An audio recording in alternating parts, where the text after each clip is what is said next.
Servos de Deus, a buzina tocai, Jesus em breve virá. A todo mundo a mensagem levai, Jesus em breve virá. Nós estamos aqui hoje, estou na minha casa, com a minha família, minha esposa, meus 2 filhos. Aqui conosco também está o Bruno da Montanha, a sua esposa, a Aline.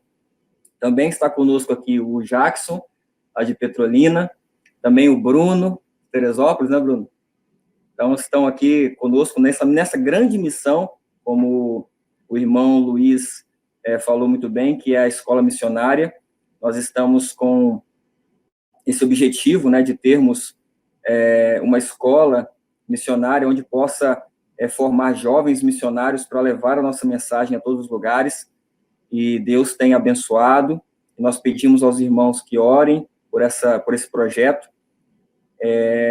para que esse projeto continue avançando, e quem sabe, se tudo der certo, ano que vem a gente possa estar iniciando aí essa escola já com bastante frutos para a honra e glória de Deus.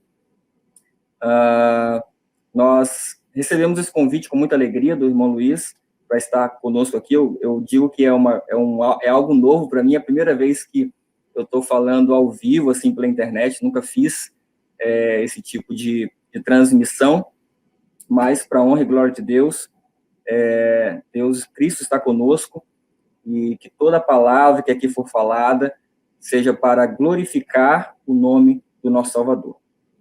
O título que nós colocamos, como vocês podem acompanhar aí, Posicione-se ao lado da maioria. É um título um tanto quanto curioso, porque normalmente quando nós falamos do povo de Deus nessa terra, a gente normalmente trata, né, como minoria. Então a gente vai estudar um pouco esse assunto e ampliar a visão sobre a missão do povo de Deus e a visão que nós precisamos ter para que nesse conflito nós possamos nos posicionar no lado correto e ter na mente que, de fato, Deus tem um propósito muito maior do que apenas uma visão terrena para todos nós. Estou vendo que vários irmãos estão dando feliz sábado. Quero desejar mais uma vez um feliz sábado a todos que estão chegando agora. E nós, então, vamos passar a mensagem desta manhã de sábado, que tem o título Posicione-se ao lado da maioria. Bom, primeiro, nós precisamos ter a visão de que nós vivemos em um tempo de crise e apostasia religiosa geral. Nós temos visto ao redor do mundo que o mundo religioso, o sistema religioso hoje, ele está corrompido em vários aspectos, principalmente no aspecto doutrinário. Isso tem sido comprovado não só na Igreja Adventista Sétimo Dia, na Organização Adventista Sétimo Dia, como também em todas as denominações. Eu tenho conversado com muitos amigos, né, de outras denominações que têm enxergado que a sua denominação tem ensinado algo estranho, algo diferente, comportamental, enfim, comportamentos estranhos, antibíblicos. Então, o contexto que nós precisamos entender é que nós vivemos neste momento em que o sistema está corrompido. E em tempos de crise e apostasia, qual é a realidade dos números nessas batalhas espirituais? É uma pergunta que eu faço. Quando nós estamos nesses momentos de crise religiosa, apostasia, de uma forma generalizada, qual é a realidade dos números bíblicos, né, nessas batalhas espirituais? Então, nós vamos olhar um pouquinho hoje para a Bíblia e aprender como que se comportam os números e qual é a visão que eu e você devemos ter nesse momento na história desse grande conflito que nós estamos vivendo, né, e também empenhados. Vamos olhar para Noé, vamos lembrar um pouquinho de Noé, como foi na época né, de Noé. A Bíblia diz em Gênesis 6, verso 1, quem tiver com a sua Bíblia aí, pode abrir para você acompanhar na palavra de Deus, olhando para a palavra de Deus, marcar esses textos, para que depois você possa revisar. Eu acredito que esse vídeo também ficará gravado aqui, mas é muito importante que você abra a palavra de Deus e acompanhe aí. Lá em Gênesis 6, verso 1, diz assim: e aconteceu que, como os homens começaram a multiplicar-se sobre a face da terra, eu botei só essa partezinha, porque aqui, esse texto aqui nos dá a entender que o número de pessoas na face da terra estavam se multiplicando. Essa expressão multiplicar significa muito. Eram realmente milhares, milhões de pessoas que estavam já sobre a face da terra na época de Noé. E a Bíblia diz que nessa época, em Gênesis 7, verso 1, diz assim, olha, depois disse o Senhor a Noé, entra tu e toda a tua casa na arca, porque tenho visto que é justo diante de mim nesta geração. Apesar de a Bíblia dizer que que a população estava se multiplicando sobre a face da terra, nós vemos apenas Noé e sua família entrando na arca. E aí, se nós tivermos uma visão terrena, você vai olhar para esse texto e vai falar assim, Noé era a minoria. A minoria entrou na arca. Não é verdade? Então, a nossa mente tem a tendência de ler sempre no sentido de minoria. O que nós queremos hoje mostrar... Nós queremos mostrar hoje, nós precisamos mudar um pouco a nossa visão, para que a nossa fé aumente. Então, nós vimos que Noé, no meio de uma população muito grande, só ele e sua família eram fiéis, né? E entraram na arca. Vamos olhar um pouquinho para a época de Moisés e Arão. Êxodo capítulo 3, verso 11, diz assim, então Moisés disse a Deus, quem sou eu que vá a Faraó e tire do Egito os filhos de Israel? Moisés, ele foi convidado a ir ao Egito, onde tinha Faraó e milhões de pessoas ali, para retirar o povo. O sentimento de Moisés era, quem sou eu para que só eu vá ao Egito para tirar ao povo de lá, ao seu povo de lá? Em Êxodo capítulo 5, verso 1, diz assim, e depois foram Moisés e Arão e disseram a Faraó, assim diz o Senhor Deus de Israel, deixai ir o meu povo para que me celebre uma festa no deserto. Então, Moisés e Arão, eles foram convidados a estarem sozinhos perante Faraó e desafiar toda aquela multidão. E aos olhos humanos, Moisés e Arão eram poucos, era a minoria. Então, a gente vai vendo que tem uma ótica realmente que mostra que o povo de Deus, que parece que o povo de Deus é a minoria. E a gente vê isso em todas as escrituras. Outro exemplo é Elias. Eu tenho certeza que todos aqui se lembram da história de Elias, quando Elias ele foi convocado também por Deus, chamado por Deus, a se posicionar perante o povo de Israel, que na época estava em apostasia. E lá em 1 Reis 17, verso 1, diz assim, olha, então Elias, o tisbita, dos moradores de Gileade, disse a Acabe, vive o Senhor, Deus de Israel, perante cuja face estou, e nestes anos nem orvalho nem chuva haverá, senão segundo a minha palavra. Ou seja, um homem desafiou ali todo um rei e o seu povo. Milhares e milhões de pessoas ali. Ele sozinho. Parecia que estava sozinho. Aos olhos humanos, era só um homem. E em 1 Reis, verso 18, no capítulo 18, verso 22, diz assim, então disse Elias ao povo, só eu fiquei por profeta do Senhor, e os profetas de Baal são 450 homens. Interessante isso. Só Elias contra 450 profetas de Baal. E ainda tinha mais 400, que era profeta de Azerá. Nesse texto nem fala, mas quem lê o capítulo todo, do capítulo 18, vai perceber que tinha mais 400 profetas fora todo o povo. Ou seja, Elias, numa visão terrena, uma visão limitada, Elias também ali era pouco, era minoria. Mas o que nós vamos entender aqui nessa mensagem é que a nossa visão, assim como a visão de Elias, assim como a visão de Noé, assim como a visão de Moisés e Arão, precisa sair do terreno, precisa sair da limitação terrena para entender a visão de Deus sobre o seu povo e sobre o campo de batalha. Vamos olhar para mais uma história? Ananias, Misael e Azarias. Lembram dessa história?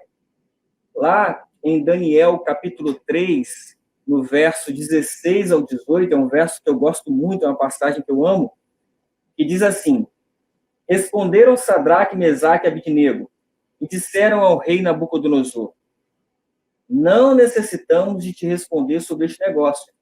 Eis que o nosso Deus, a quem nós servimos, é que nos pode livrar.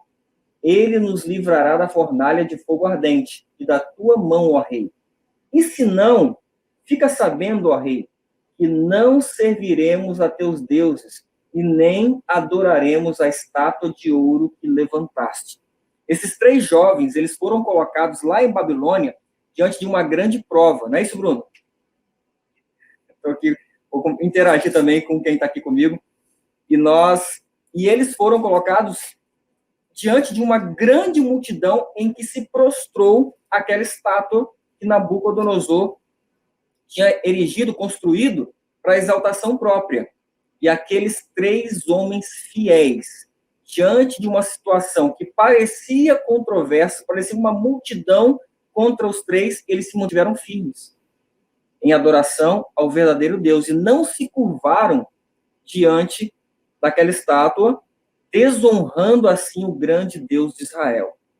E esses homens, volto a frisar, quem estava olhando para eles numa visão limitada, numa visão terrena, olharam para eles como se eles fossem a minoria. Nós precisamos mudar essa visão e não olhar com a visão humana limitada. Esse é mais um exemplo de homens fiéis diante de situações controversas, de situações de apostasia que estavam acontecendo em seus reinos, onde eles estavam. No caso de Ananias, Misael e Azarias, eles estavam cativos em Babilônia, diante de uma situação muito provante, em que o rei queria que eles adorassem aquela estátua. Bom, eu quero lembrar agora, e aqui eu quero começar a mostrar como que Deus trabalha, como que Deus olha os números, que é totalmente diferente do olhar humano limitado. Em 1 Samuel, no capítulo 14, verso 6, olha o que está escrito ali. Disse, pois, Jonatas ao moço que lhe levava as armas: Vem, passemos a guarnição destes incircuncisos. Porventura operará o Senhor por nós, porque para com o Senhor nenhum impedimento há de livrar, com muitos ou com poucos. Então, para Deus, a visão de Deus em relação a nós, em relação à questão de números, Deus ele não se importa se tem muitos ou poucos. E por que eu escolhi trazer essa mensagem hoje? Porque eu sei que há muitas pessoas, muitos dos nossos irmãos, que estão, às vezes, na sua casa, sozinhos, e não tem um pequeno grupo para se reunir diante da apostasia religiosa que nós nos encontramos.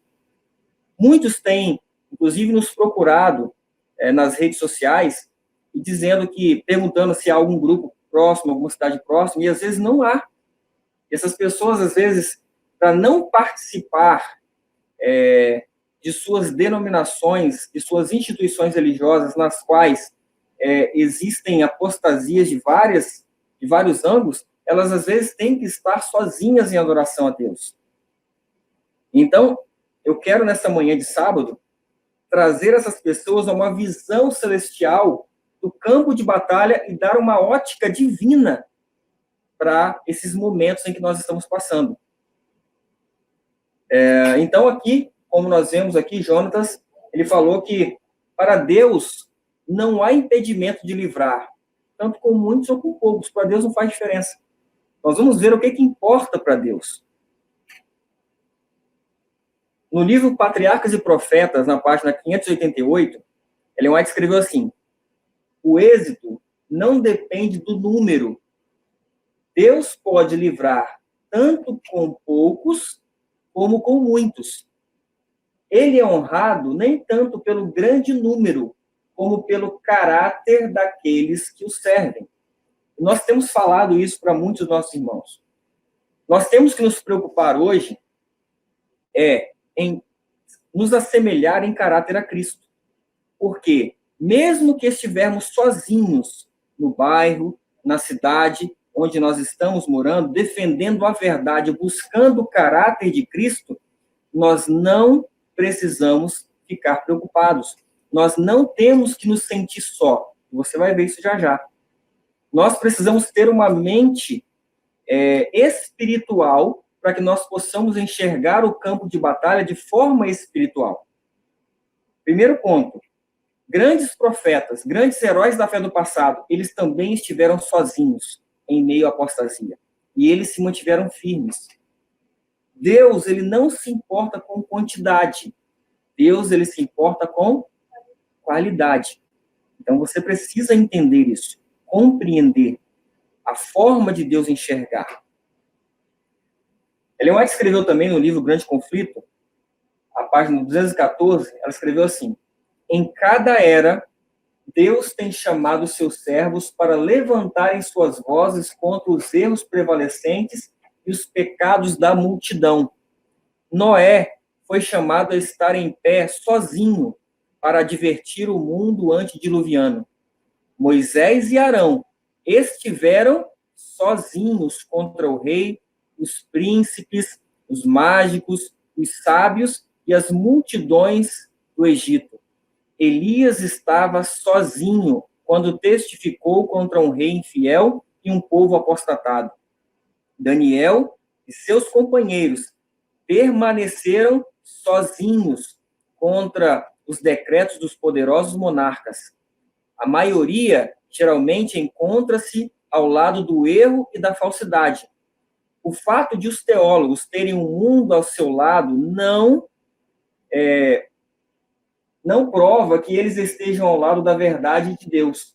A porta larga do caminho largo atrai as multidões, ao passo que a porta estreita do caminho apertado é vista apenas por poucos.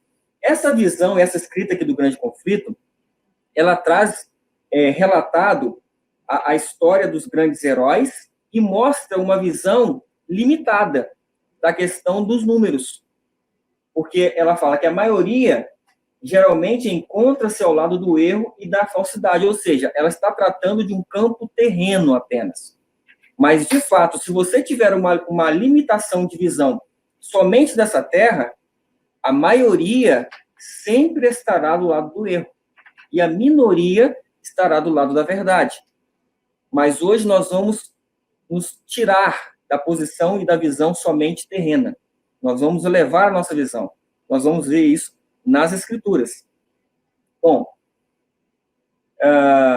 em 2 Coríntios, capítulo 4, verso 17 e 18, está escrito assim: a nossa leve e momentânea tribulação produz para nós um peso eterno de glória muito excelente, não atentando nós nas coisas que se veem, mas nas coisas que se não veem.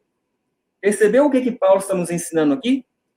Nós precisamos tirar a nossa atenção das coisas que nós vemos, das coisas que a nossa visão limitada estão a enxergar. Nós precisamos nos atentar às coisas invisíveis, às coisas que se não veem. aqui está o segredo daqueles que se mantêm fiéis em tempos de apostasia. Eu sei, meu irmão, justamente, eu sei quantos dos nossos irmãos estão lutando por estarem sozinhos, agarrados na verdade, agarrados em Cristo, mas vendo toda uma multidão contra eles. E é por isso que essa mensagem me trouxe muito conforto, e eu tenho certeza que vai trazer muito conforto para todos que estão entendendo e assistindo essa mensagem. Nós precisamos sair dessa visão limitada e olharmos para as coisas invisíveis. Deus, ele sempre teve uma igreja que permaneceu fiel desde a época de Adão. No livro Atos dos Apóstolos, na página 11, diz assim: almas fiéis constituíram desde o princípio a igreja sobre a terra. Essas almas fiéis que desde o princípio nunca deixaram a igreja de Deus cair, são pessoas que não tinham uma visão terrena, não tinham uma visão limitada. Mesmo que aparentemente sozinhas, mas elas sabiam que elas faziam parte de uma maioria. Nós vamos ver isso escrito. Nós vemos também no livro Beneficência Social, na página 103, Ellen White escreveu assim: as faces de homens e mulheres que falam com Deus, para os quais o mundo invisível é uma realidade, exprimem a paz de Deus. Levam consigo a suave e confortante atmosfera do céu e difundem-na em obras de bondade e de amor. Perceba aqui a importância de nós termos uma mente que enxergue o invisível, que tenha, exatamente, irmã Lília, olhos espirituais, vai fazer com que nós tenhamos e exprimamos a paz de Deus. E aí nós vamos difundir, como diz o texto, a bondade e o amor de Deus. Mas para isso, nós precisamos elevar a nossa visão. Nós precisamos compreender e passar a ter olhos espirituais para que nós possamos alcançar essa paz que Deus quer nos dar. E sair da aflição de achar que estamos sozinhos, que somos minoria, pois nós não somos a minoria. Vamos olhar um pouquinho agora para o nosso maior modelo, nosso Salvador, o Filho de Deus. Olha o que está escrito em João 1:11, é um verso muito conhecido. Jesus veio para que era seu, e os seus não o receberam. Ou seja, Jesus ele levantou o povo de Israel, durante 4.000 anos, se comunicou com esse povo, mas quando ele veio encontrar-se com esse povo, de forma humana, pessoalmente, o povo fez o que com ele? O rejeitou. Em João 6,54, Jesus, no capítulo 6, na verdade, Jesus ele vai trazer um sermão muito forte. Aquele sermão que ele fala que ele é o pão da vida, que as pessoas devem comer a sua carne, né, e beber o seu sangue. É um sermão muito forte. Nós vamos aprender aqui como que Jesus lidava com os números, com a questão de quantidade. No verso 54 do capítulo 6 de João, está escrito assim, olha: quem come a minha carne e bebe o meu sangue tem a vida eterna, e eu o ressuscitarei no último dia. Era uma mensagem, era uma pregação forte para os judeus. Se você ler lá o contexto, você vai ver que muitos dos discípulos que seguiam a Cristo até aquele momento o abandonaram, deixaram a Cristo, devido a ser tão forte essas palavras que ele disse. Mas qual foi a reação de Cristo quando ele viu muitos dos discípulos que estavam seguindo ali, ele até aquele momento, se afastarem dele? Ele vira agora para os 12 discípulos e diz bem assim, olha, no verso 66 e 67. Desde então, muitos dos seus discípulos tornaram para trás e já não andavam com ele. Então disse Jesus aos 12, quereis vós também retirar-vos? É interessante, eu acho muito interessante a forma que Cristo lidou com a questão da quantidade.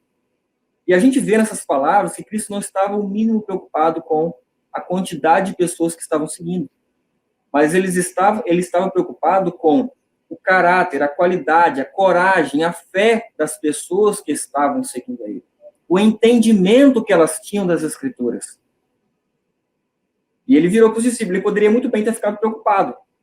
Quando ele viu muitos dos discípulos dele indo embora, não, voltem para cá, eu vou mudar o meu discurso. Não, eu não vou pregar mais assim, é muito dura essa pregação.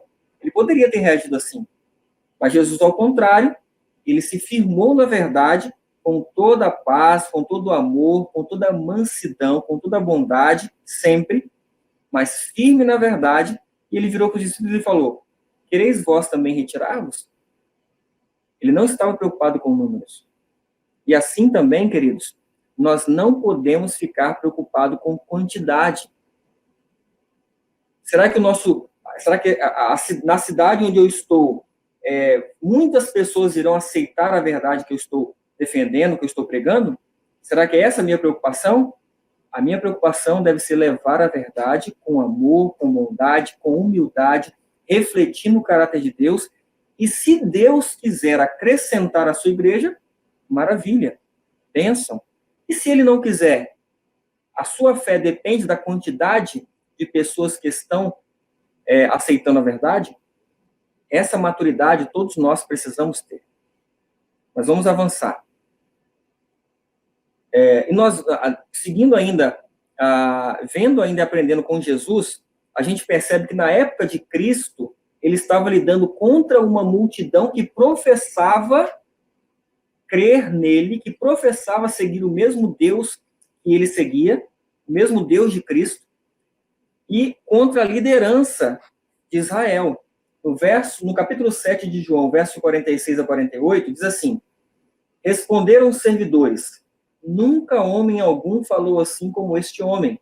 Responderam-lhes, pois, os fariseus, que eram os líderes da igreja da época. Também vós fostes enganados? Creu nele, porventura, algum dos principais ou dos fariseus?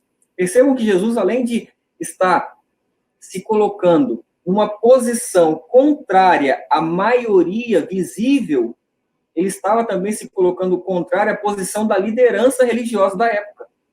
Não é uma posição fácil, mas é uma posição que exige uma preparação espiritual, exige olhos espirituais, uma visão acima do terreno.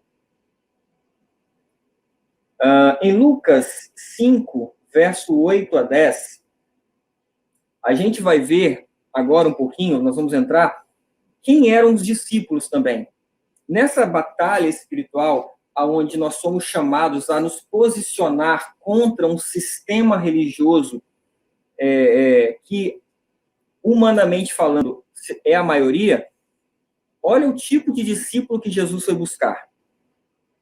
Lucas 5, 8 a 10, diz assim, e vendo isto, Simão Pedro prostrou-se aos pés de Jesus, dizendo, Senhor, ausenta-te de mim, que sou um homem pecador, pois que o espanto se apoderara dele, e de todos os que com ele estavam, por causa da pesca de peixe que haviam feito.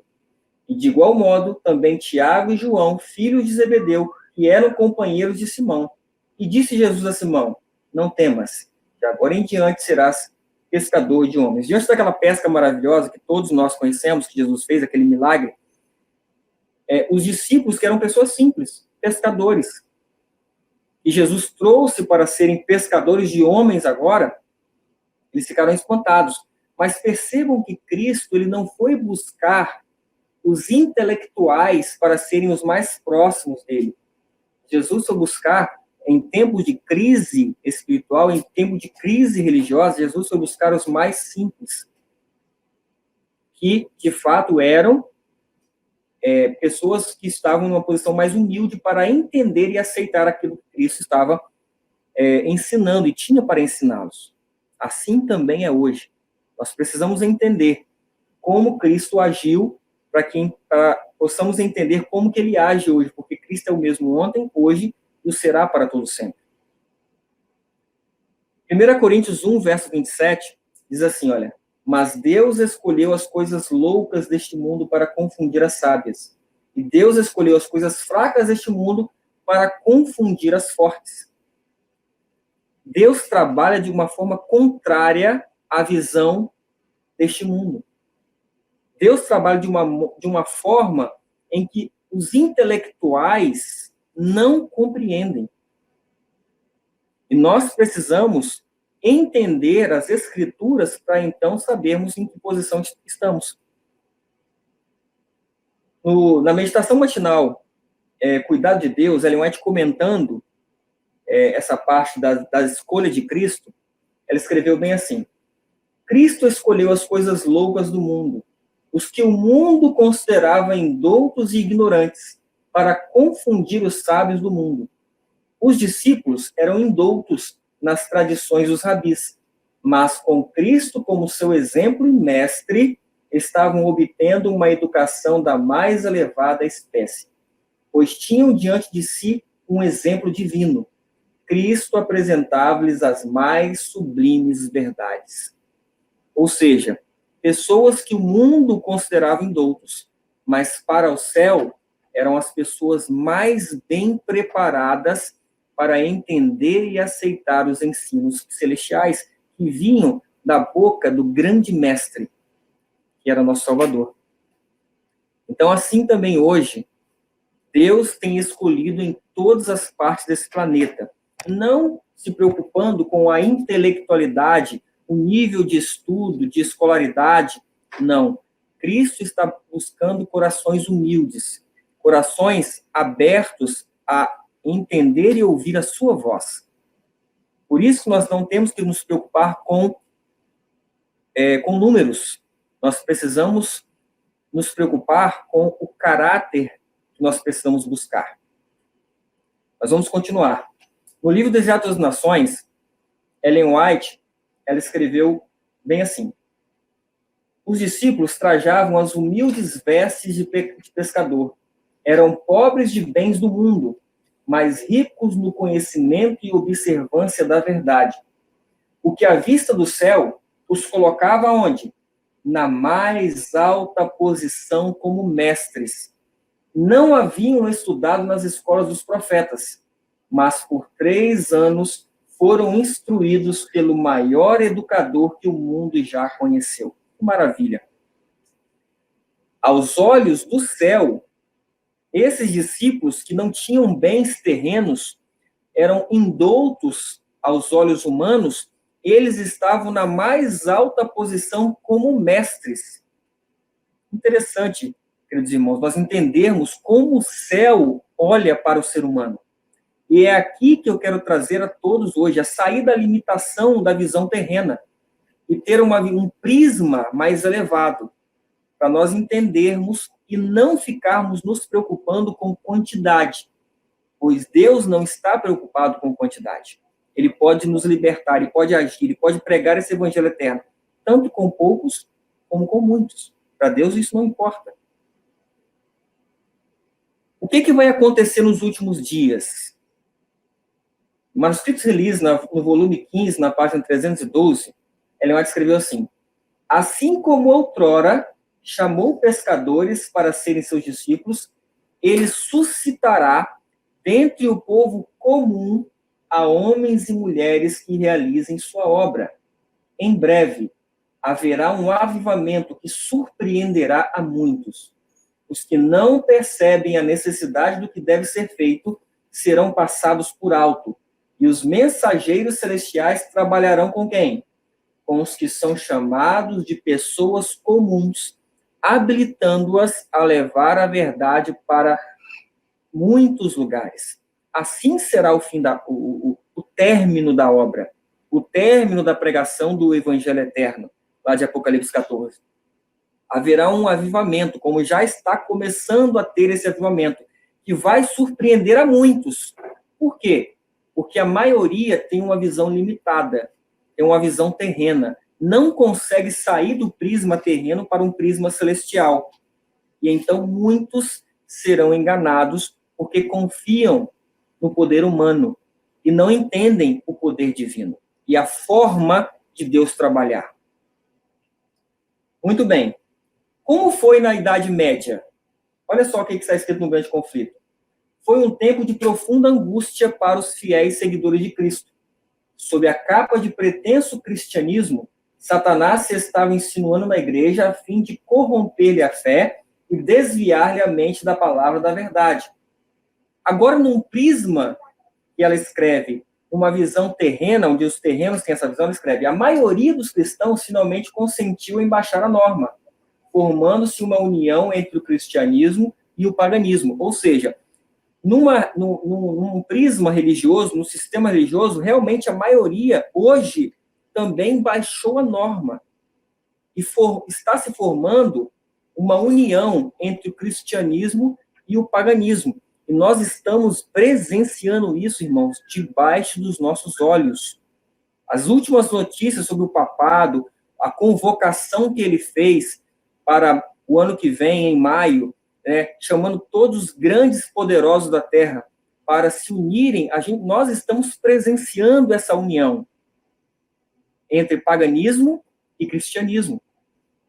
Mas para que nós não estejamos unidos nesse tipo de união, nós precisamos entender a visão e o prisma divino, para que nós possamos escapar pelo poder de Deus dessa grande convocação que está sendo feita no mundo hoje. E o que aconteceu, então, com esses fiéis? Depois de longo e tenaz conflito, os poucos fiéis decidiram-se a dissolver toda a união com a igreja apóstata, caso ela ainda recusasse libertar-se da falsidade e idolatria.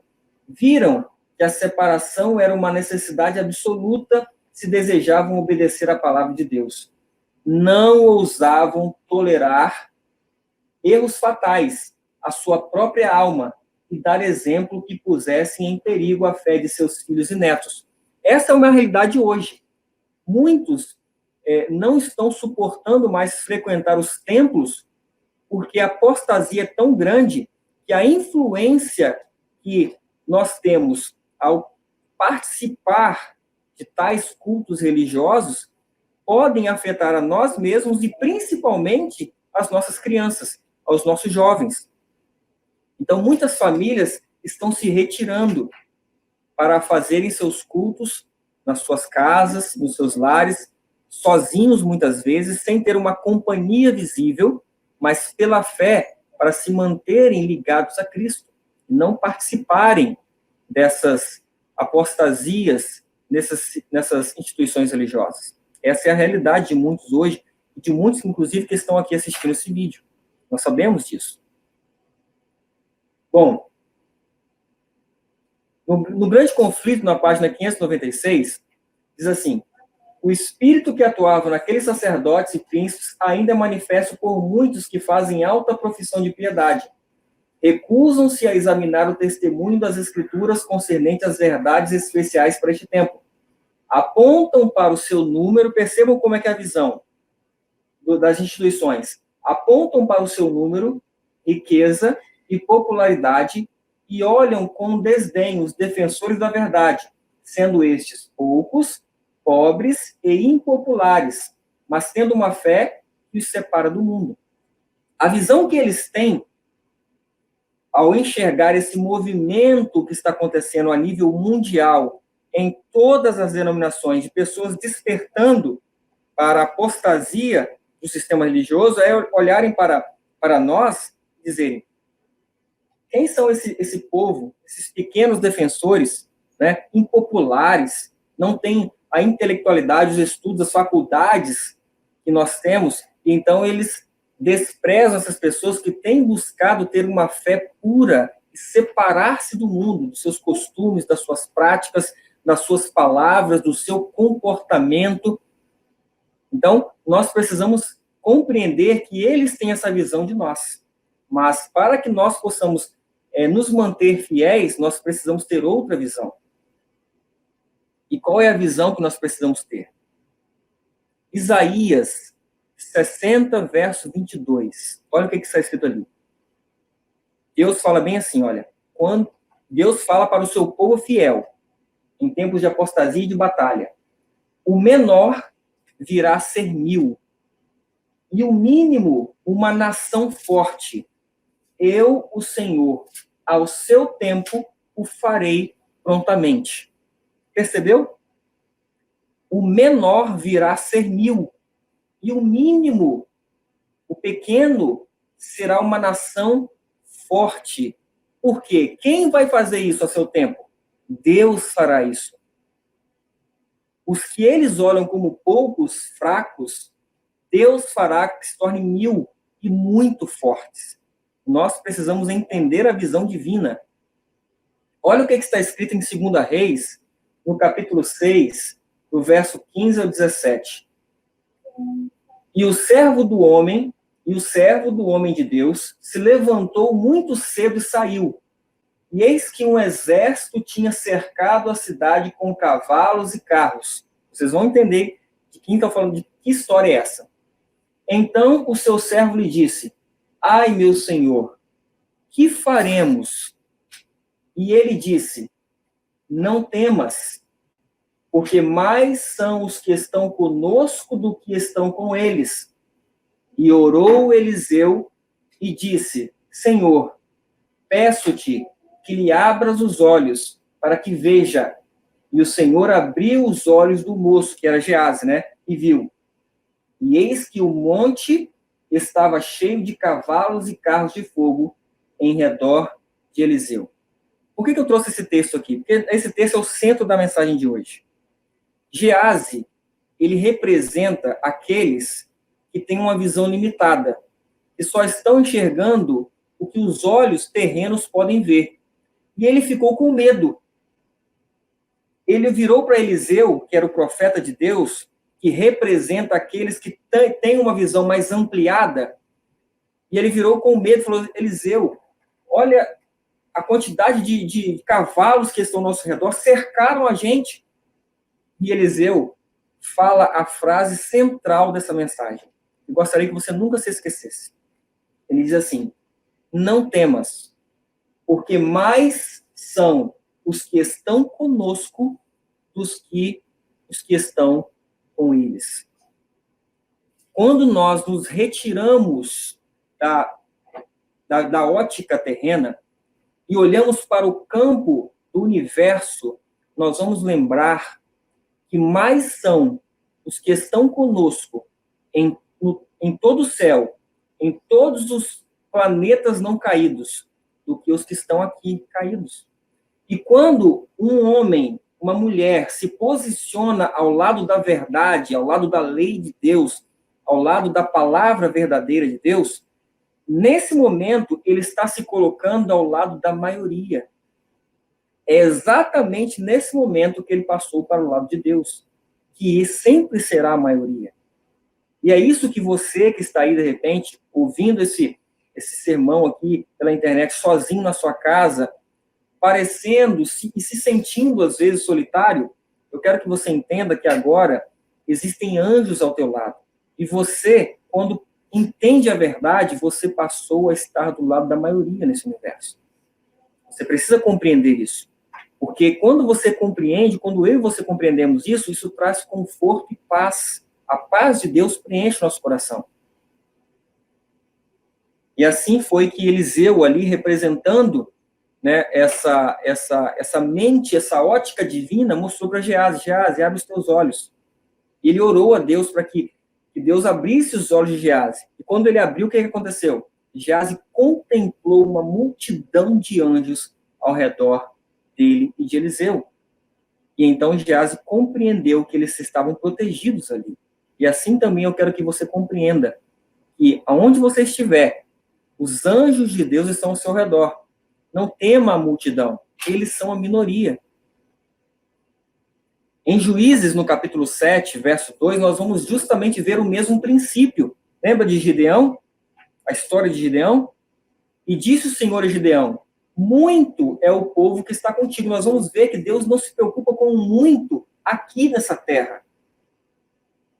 Mas ele se preocupa, Deus sempre tem a visão que nós deveríamos ter sempre, a ótica divina.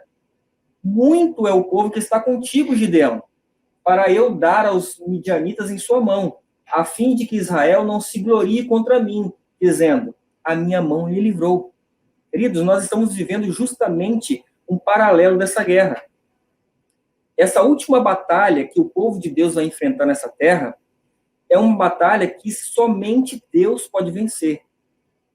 E nós precisamos nos colocar e ter a visão que Gideão teve que ter. Porque Gideão, quando viu lá 32 mil de Israel no exército, ele já ficou um pouco assustado, porque os midianitas eram muito mais.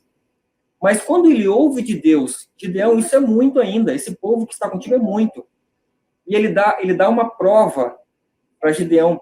Ele fala para Gideão: olha, mande os covardes que estão preocupados com a família voltar para casa. E quantos que foram embora? De 32 mil, 22 mil foram embora. Que eram covardes e estavam preocupados demais com a sua casa, com a sua família, com os seus afazeres cotidianos. E foram embora. E só ficaram 10 mil. Eu imagino que Gideão ali, ele ficou ainda mais preocupado. Mas ainda Deus vira para ele e fala assim: olha, Gideão, ainda é muito os que estão contigo. Porque se eu der os midianitas para vocês com 10 mil, vocês vão achar que foi a força de vocês que venceu essa batalha.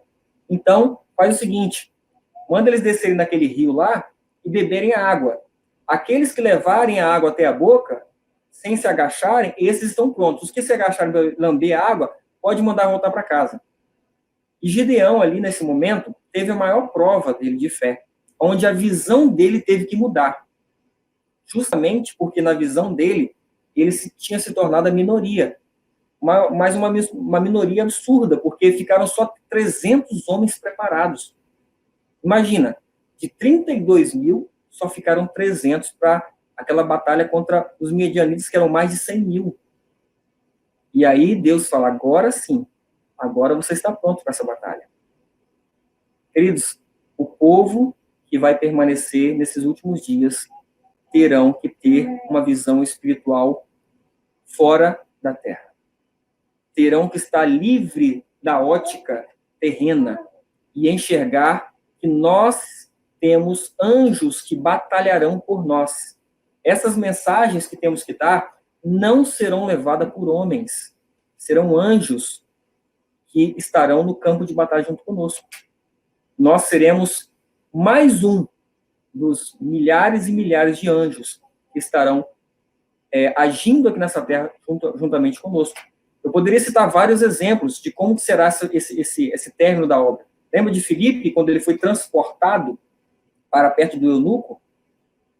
Na época, eram poucos, mas através do poder de Deus, Filipe foi transportado para perto de alguém que precisava ouvir a mensagem.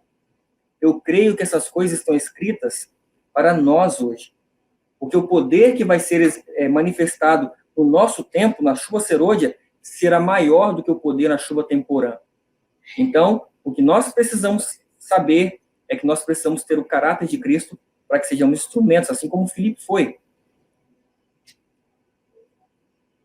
No livro Obreiros Evangélicos, Ellen White escreveu o seguinte: Deus ficaria mais satisfeito com 6 pessoas inteiramente convertidas à verdade do que com 60 fazendo profissão de fé, mas não estando de fato convertidas. A verdade, a salvadora verdade, precisa ser levada ao faminto povo em trevas. Vi que um santo, se reto, poderia mover o braço de Deus, mas toda uma multidão, se em erro, seria fraca e nada efetuaria. Ou seja, Deus fica mais satisfeito com 6 pessoas inteiramente convertidas à verdade do que com 60 que fazem profissão de fé, mas a verdade não tem feito efeito, né? Não tem tido efeito no seu coração, em transformar o seu caráter. Parábola de Jesus, ela diz assim: olha, o segredo do êxodo não é encontrado nem em nossa erudição, nem em nossa posição, nem em nosso número. Ela fala mais, em Testemunhos para Ministro, não nos números, mas na perfeita confiança e união com Cristo. Pode 1 perseguir a 1000 e 2 pôr em fuga a 10.000. E por que eu coloquei esses textos aqui? para nós não ficarmos nos preocupando com os números. Porque hoje, muitos podem, na ânsia de querer aumentar o número, né, mais pessoas com ele, abaixar as normas. As normas que é exigida pela verdade. E aí o que acontece? Olha o que está escrito em Testemunhos Seletos, volume 2. Abaixar as normas a fim de conseguir popularidade e aumento de número e fazer depois desse acréscimo motivo de regozijo, mostra o quê? Grande cegueira. Fossem algarismos prova de êxito, e Satanás poderia reclamar a preeminência, pois neste mundo, repare, neste mundo, visão terrena, seus seguidores são grandemente mais numerosos. É um fato isso. Se você tem a sua visão limitada e você quer baixar as normas para aumentar o número de pessoas, né, de irmãos ali, para você não se sentir sozinho aqui nesse mundo, isso mostra grande cegueira. Deus é quem acrescenta o seu povo, a sua igreja, não é o homem. Lembra de Atos? E Deus acrescentava a igreja. Não é o homem que faz isso. O nosso papel é falar, é viver a verdade, é pregar, é nos assemelharmos a Cristo, é amar o nosso próximo, e então Deus, ele vai acrescentar aqueles que forem fiéis, não nós. Essa não deve ser a nossa preocupação. E nós já estamos finalizando. Diz assim no livro Comportor Evangelista, na página 49. Ninguém pode ser um bem-sucedido ganhador de almas antes que ele mesmo tenha decidido entregar-se a Deus. Nós, aí ela traz uma palavrinha que eu destaquei, individualmente devemos revestir-nos do Senhor Jesus. Para cada um de nós, ele tem de tornar-se sabedoria, justiça, santificação e redenção.